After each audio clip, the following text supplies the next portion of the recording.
દ્વિતીય સત્ર માટે વિકાસ મૂલ્યાંકન લક્ષી અસાઇનમેન્ટ ધોરણ 7 નવનીત પ્રકાશનનો અસાઇનમેન્ટ છે।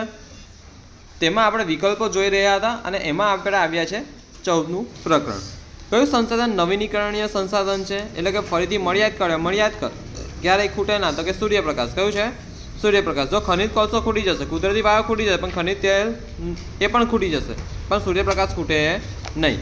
ચાલો, ધોળાવાળી જમીનમાં કઈ પદ્ધતિથી ખેતી કરવી જોઈએ, તો કે પગથિયા પદ્ધતિ। કઈ પદ્ધતિ? પગથિયા। ધોળાવ એટલે આવી જમીન છે ને, આ ઢોળાવ છે ને, એ ધોળાવાળી જમીનમાં કઈ પદ્ધતિથી ખેતી કરવી જોઈએ? પગથિયા પદ્ધતિ। કઈ પદ્ધતિ? પગથિયા પદ્ધતિ। આવી રીતે કરવી જોઈએ। જો આ એક પગથિયું, પછી આ બીજું પગથિયું, એમ આવી રીતે ખેતી કરવી જોઈએ। ચાલો, વિશ્વ પર્યાવરણ દિન ક્યારે ઉજવાય છે? તો 5 જૂને। કઈ જૂને? 5 જૂને। વર્લ્ડ એન્વાયરમેન્ટ ડે, અંગ્રેજીમાં શું કહે? વર્લ્ડ એન્વાયરમેન્ટ ડે, વિશ્વ પર્યાવરણ દિન, એટલે કે 5 જૂન। World WORLD ENVIRONMENT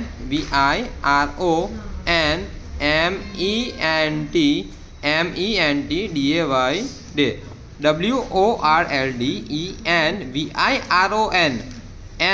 M for monkey MENT DAY। Okay, પછી N છે, N for nest, નહીં M for monkey। Environment day 5 જૂને ઉજવાય છે, વિશ્વ પર્યાવરણ દિન 5 જૂને ઉજવાય છે।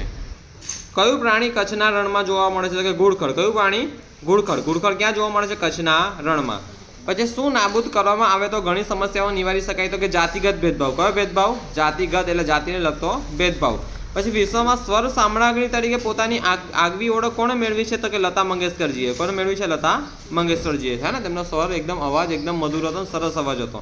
પછી આપણા દેશના પ્રથમ મહિલા વડાપ્રધાન કોણ હતા? તો કે પ્રથમ મહિલા વડાપ્રધાન હતા ઇન્દિરા ગાંધી। પણ પ્રથમ આપણા દેશના પ્રથમ વડાપ્રધાન કોણ હતા? તો કે પુરુષ હતા, પણ તે કોણ હતા? તો કે જવાહરલાલ નહેરુ। જ્યારે મહિલા વડાપ્રધાન પૂછે પહેલા પૂછે તો કોણ હતા? ઇન્દિરા ગાંધી। ભારતમાં પ્રથમ વસ્તી ગણતરી કઈ સાલમાં થઈ હતી? તો કે 1881 ઈસવીસન 1881। જો આ સવાલ ખાસ યાદ રાખજો કે આપણા દેશના પ્રથમ મહિલા વડાપ્રધાન કોણ હતા? શ્રીમતી ઇન્દિરાબહેન ગાંધી। અને પ્રથમ વસ્તી ગણતરી ક્યારે થઈ હતી? તો ઈસવીસન 1881માં। હવે ધ્યાન નહીં। ચાલો, પ્રકરણ 18, તો કે આપણે ટપાલમાં અગત્યના પત્રો શાના દ્વારા મોકલી શકીએ છીએ? તો કે દેખો, બજાર દ્વારા, સોરી માય મિસ્ટેક, રજિસ્ટર એડી દ્વારા। કોની દ્વારા? રજિસ્ટર એડી દ્વારા। રજિસ્ટર એડી દ્વારા કે આપણે ટપાલમાં અગત્યના પત્રો રજિસ્ટર એડી દ્વારા મોકલી શકીએ છીએ। કયું સંચાર માધ્યમ જ્ઞાન અને માહિતીનો પ્રચાર અને પ્રસાર કરે છે? તો કે પુસ્તકો, હે ને। જ્ઞાન છે તેમજ અલગ અલગ માહિતી તેનો પ્રચાર અને પ્રસાર કરે છે। પ્રસાર એટલે બધે ફેલાવવું, પ્રસાર એટલે બધે ફેલાવવું, અને પ્રચાર એટલે કહેવું એક રીતે, બરાબર છે। ચાલો, આજનું સૌથી લોકપ્રિય દ્રશ્ય શ્રાવ્ય માધ્યમ સંચાર માધ્યમ કયું? દ્રશ્ય એટલે દેખવું, શ્રાવ્ય એટલે સાંભળવું। સંચાર માધ્યમ કયું છે? તો કે ટીવી અથવા ટેલિવિઝન, હે ને। વોકી ટોકીનો ઉપયોગ વધુ પ્રમાણમાં કોણ કરે છે? પોલીસો। કોણ કરે છે? પોલીસો। જ્યાં નેટવર્ક ના આવતું હોય ને ત્યાં નેટવર્ક આવે, જ્યાં મોબાઈલનું નેટવર્ક ના આવતું હોય ત્યાં વોકી ટોકી ચાલુ હોય। જ્યાં મોબાઈલનું નેટવર્ક ના આવતું હોય ને ત્યાં વોકી ટોકી ચાલુ હોય, વોકી ટોકીથી એકબીજા સાથે વાત કરાય, ખબર છે ને?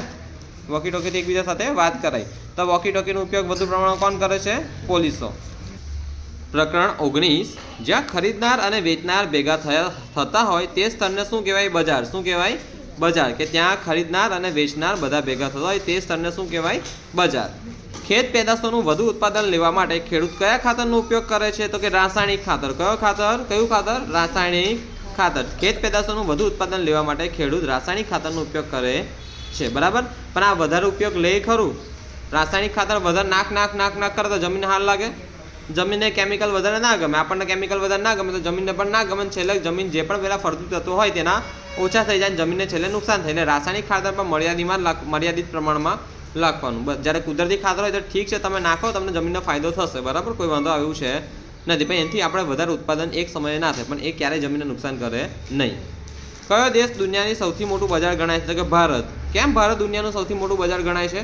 કારણ કે ભારતમાં દુનિયાની સૌથી વધારે વસ્તી બીજા નંબરની છે, બરાબર। પહેલા નંબર પર ચીન છે, જ્યારે બીજા નંબર પર ભારતની છે। ટૂંક સમયમાં 5 વર્ષમાં ચીનને પછાડીને ભારત પહેલો નંબર લાવશે। શામાં? સૌથી વધારે વસ્તીમાં। ચાલો, ખાદ્ય પદાર્થોની બનાવટ પર કયો માર્કો લગાડવામાં આવે? તો એગ માર્ક। કયો માર્ક? Egg mark. કે ખાદ્ય પદાર્થોની બનાવટ પર એગ માર્ક લગાડવામાં આવે છે। કયો માર્ક? Egg mark. કયો માર્ક? Egg mark.